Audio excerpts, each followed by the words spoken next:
Subscribe कीजिए दोस्तों हमारे चैनल को। नोटिफिकेशन पाने के लिए बेल आइकन को प्रेस कीजिए। हाँ, तो हम कक्षा 9th के लिए गणित विषय पढ़ रहे हैं, जिसमें अपने पास एक्सरसाइज 4.3 चल रही थी, जिसके क्वेश्चन नंबर 5 तक अपन ने कर लिए थे। आज क्वेश्चन नंबर 6 पढ़ेंगे। क्वेश्चन नंबर 6 है, एक अचर बल लगाने पर एक पिंड द्वारा किया गया कार्य पिंड द्वारा तय की गई दूरी के अनुक्रमानुपाती है। इस कथन को दो चरों वाले रैखिक समीकरण के रूप में व्यक्त करना है और अचर बल 5 मात्रक लेकर आलेख बनाना है। उसके बाद कहा गया है क्वेश्चन में, यदि पिंड द्वारा तय की गई दूरी पहला 2 मात्रक हो और 0 मात्रक हो तो आलेख से किया हुआ कार्य ज्ञात करना है। सबसे पहले तो अपन इसका समीकरण बनाएंगे। समीकरण बनाने के लिए ये कंडीशन दी गई है, देखो यहां तक। एक अचर बल लगाने पर एक पिंड द्वारा किया गया कार्य पिंड द्वारा तय की गई दूरी के अनुक्रमानुपाती है। तो सबसे पहले अपन क्या कर लेंगे, एक तो कार्य दिया गया है और एक दूरी दी गई है, तो दोनों को मान लेंगे। तो माना पिंड द्वारा किया गया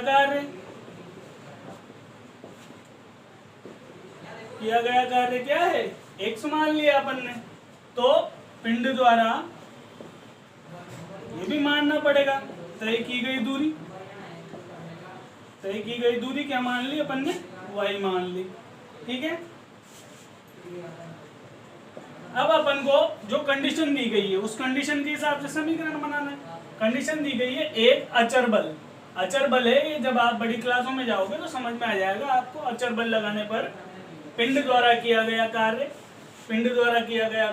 x, पिंड द्वारा तय की गई दूरी क्या है, ये y के अनुक्रमानुपाती। अनुक्रमानुपाती का मतलब होता है ये वाला चिन्ह, इसको समानुपाती या अनुक्रमानुपाती बोलते हैं। जब अपन इस चिन्ह को हटाएंगे तो इस चिन्ह को हटाने पर अपन को यहाँ पर एक अचर चीज लेनी पड़ती है। मैंने यहाँ पर ले लिया k को बोलते हैं अचर। ये k क्या है, अचर बल है, मतलब ये अचर बल लगाया ना, ये वाला बल है। मैं यहाँ लिख देता हूँ k बराबर क्या है, अचर बल। अब अपन को पहले तो समीकरण बनाता था, समीकरण के रूप में आ गया है, लेकिन आगे देखो उसने क्या कहा है, अचर बल 5 मात्रक लेकर। अचर बल कितना लेना है, ये k 5 मात्रक लेना है। तो x बराबर क्या हो गया, 5y। ठीक है, ये अपना समीकरण बन गया।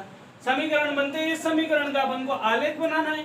आलेख कैसे बनाते थे अपन, यहाँ पे मान निकाल लेते थे और आलेख बना लेते थे। तो देखो इसके मान निकालेंगे तो सर्वप्रथम यहाँ पर y बराबर 0 रखने पर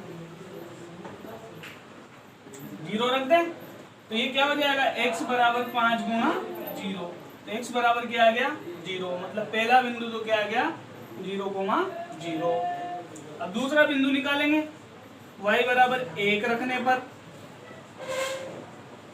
रख दो 1 इसमें, तो x बराबर 5 गुणा 1 बराबर 5 हो जाएगा। तो दूसरा निर्देशांक क्या आ गया, x वाला तो 5 और y वाला 1। इसी प्रकार y बराबर 2 रखने पर तो x बराबर क्या हो जाएगा, 5 गुणा 2 10 हो जाएगा। तो दूसरा निर्देशांक क्या आ गया, 10,2। 3 निर्देशांक निकाल लिए। अब अपन इसका ग्राफ बनाएंगे, तो आप पहले तो इसको नोट कर लीजिए। अब अपन ग्राफ बनाएंगे, ये मैंने ग्राफ बना दिया है, इस पे निर्देशांक अंकित कर दिए, ये x अक्ष ये y अक्ष। अब देखो दूरी तो अपन ने क्या ली थी, y ली है, और कार्य क्या लिया है अपन ने, x लिया है। ठीक है, अब इस पे अपन को ये निर्देशांक अंकित करने हैं, 0 0 5 1 10 2। तो 0 0 कहाँ पे है, ये रहा। उसके बाद 5 1 कहाँ पे आएगा, देखो x पे कितना है 5 और y पे कितना है 1, तो ये कहाँ पे आ गया, इस जगह पे। 10 2 कहाँ पे आएगा, देखो x पे 10 ये रहा और y पे 2 ये रहा, तो दोनों कहाँ पे आके मिलेंगे, यहाँ पे मिलेंगे। मिला दिया। अब इस रेखा को सीधा बना दीजिए। ये मैंने ये रेखा क्या कर दी, मिला दी। पटरी से मिलाना, आप पटरी से बढ़िया मिल जाएगी आपके। ये एक रेखा बन जाएगी। इसके निर्देशांक क्या हो जाएंगे, 5 1 और 10। ठीक है, अब इसके बाद क्वेश्चन में एक और चीज कहा गया है, यदि पिंड द्वारा तय की गई दूरी पहला दिया गया है कितनी हो, 2 मात्रक हो। तो ये दूरी कितनी होनी चाहिए, 2 मात्रक होनी चाहिए। और दूसरा दिया गया है 0 मात्रक हो। तो आलेख से किया हुआ कार्य ज्ञात कीजिए। अब देखो जब पिंड द्वारा तय की गई दूरी 2 मात्रक हो तो दूरी को अपन ने क्या लिया है, y लिया है। तो y पे 2 कहाँ पे आ रहा है, ये आ रहा। जब पिंड द्वारा तय की गई दूरी 2 मात्रक है तो किया गया कार्य कितना है, तो देखो किया गया कार्य कितना आ रहा है, यहाँ पे देखो कार्य x है। तो ये 2 x पे किस जगह आके मिल रहा है, 10 पे मिल रहा है ये बिंदु। तो जब 2 मात्रक है तय की गई दूरी, तो कार्य कितना है, 2 मात्रक है, तो कार्य क्या आ जाएगा, 10 मात्रक, 10 हो गया। और यदि तय की गई दूरी 0 है तो देखो यहाँ पे 0 0 ये रहा, तय की गई दूरी 0 है तो कार्य भी कितना हो रहा है, यहाँ पे 0 ही हो रहा है।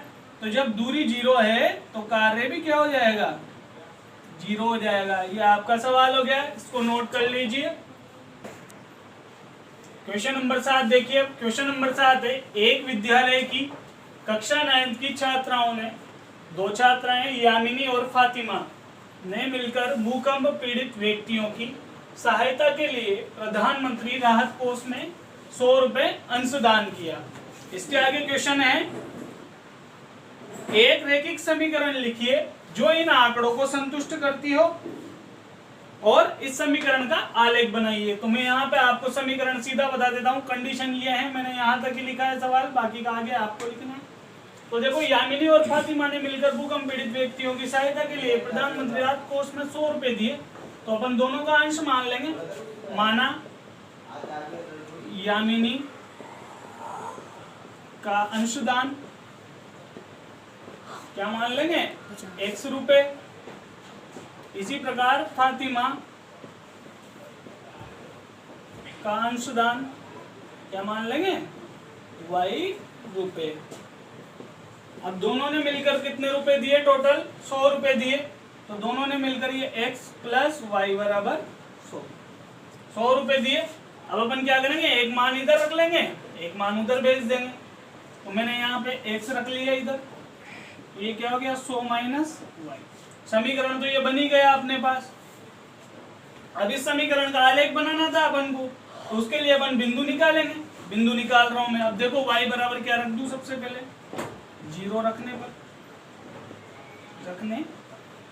तो x बराबर क्या हो जाएगा, 100 माइनस 0 बराबर 100। तो पहला निर्देशांक तो क्या आ गया, 100, 0। x बराबर 100, y बराबर 0। दूसरे पे रख लो, y बराबर 20 रखने पर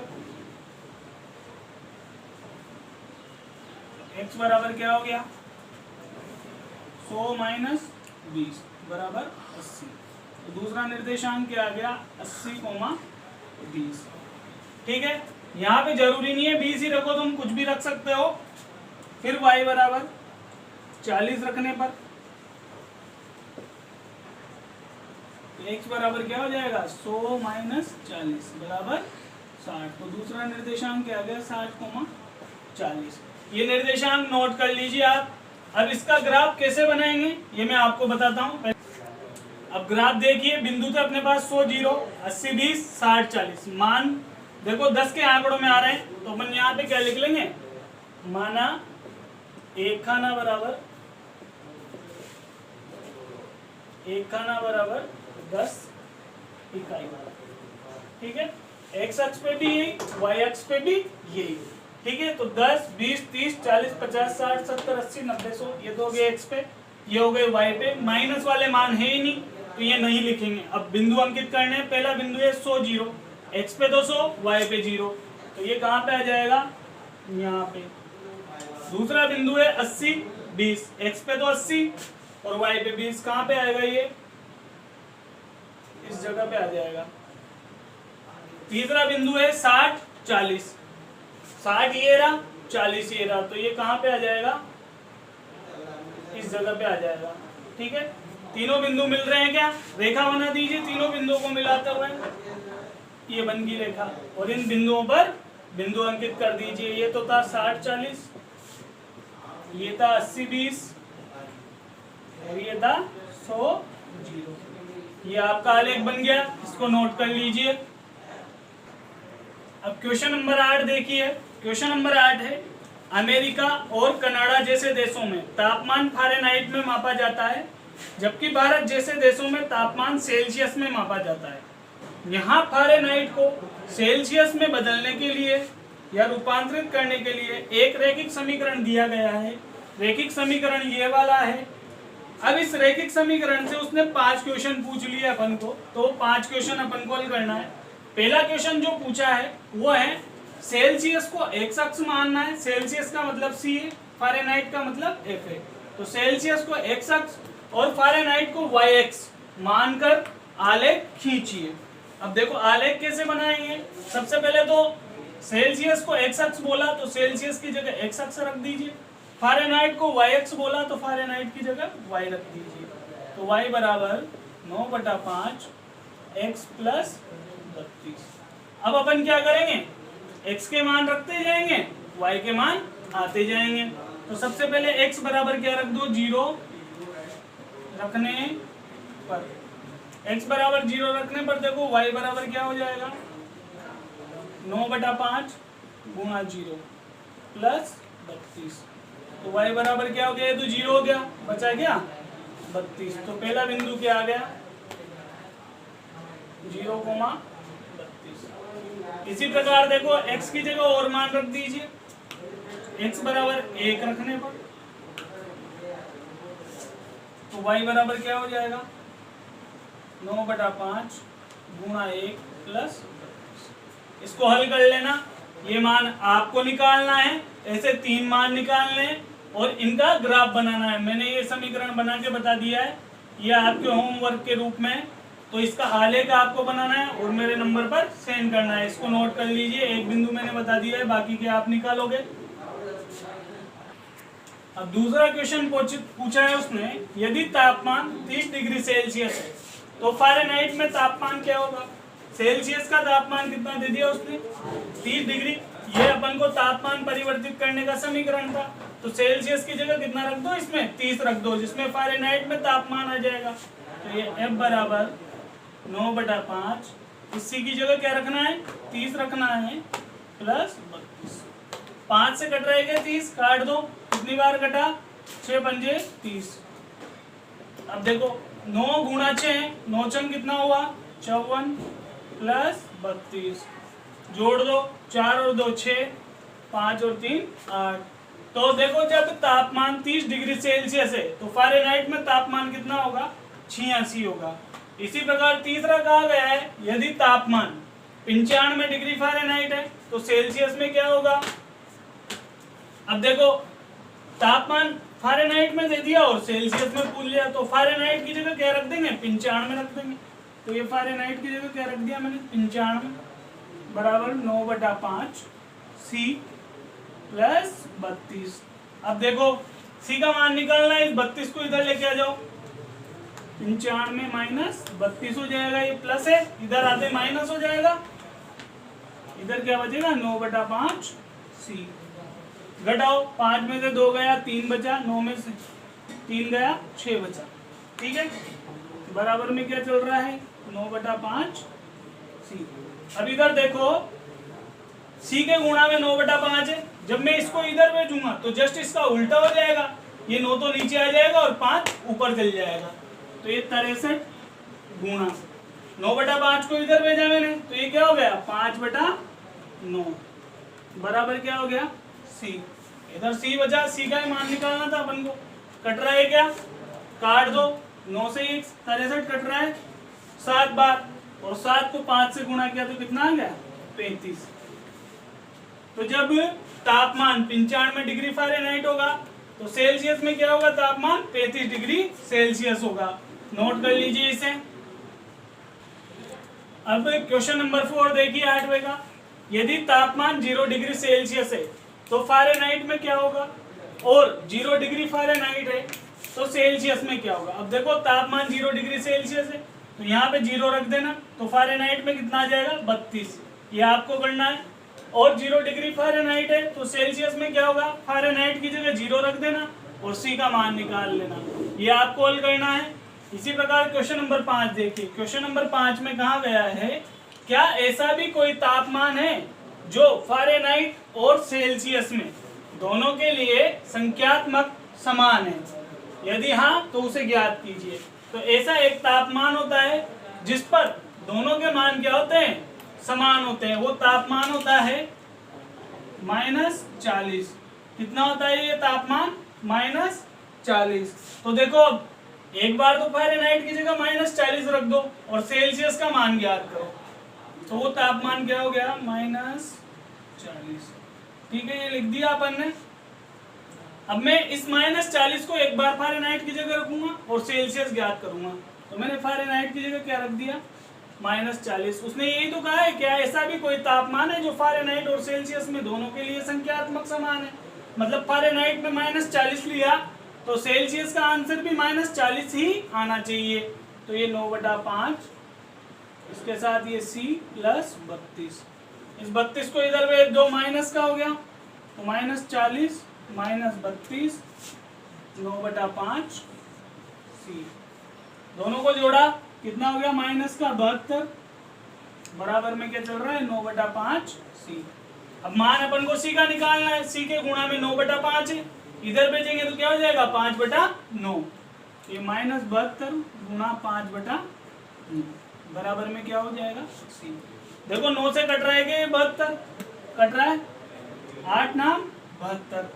अब देखो 8 का गुणा 5 से करेंगे तो क्या आ जाएगा? 8 पंजे 40 और आगे का आएगा चिन्ह माइनस का, बराबर C। तो देखो अपन ने जब तापमान फ़ारेनहाइट में कितना लिया अपन ने? -40 लिया। तो सेल्सियस में भी क्या आ गया अपने पास? -40 आ गया। तो उसने यही कहा है, यदि तापमान समान हो दोनों के तो वो तापमान निकालिए। तो तापमान क्या आ गया? 40 आ गया। तो इसको नोट कर लीजिए और जो वो आपको हल करके मेरे नंबर पर सेंड करने। ये मेरा नंबर नोट कर लीजिए बोर्ड से।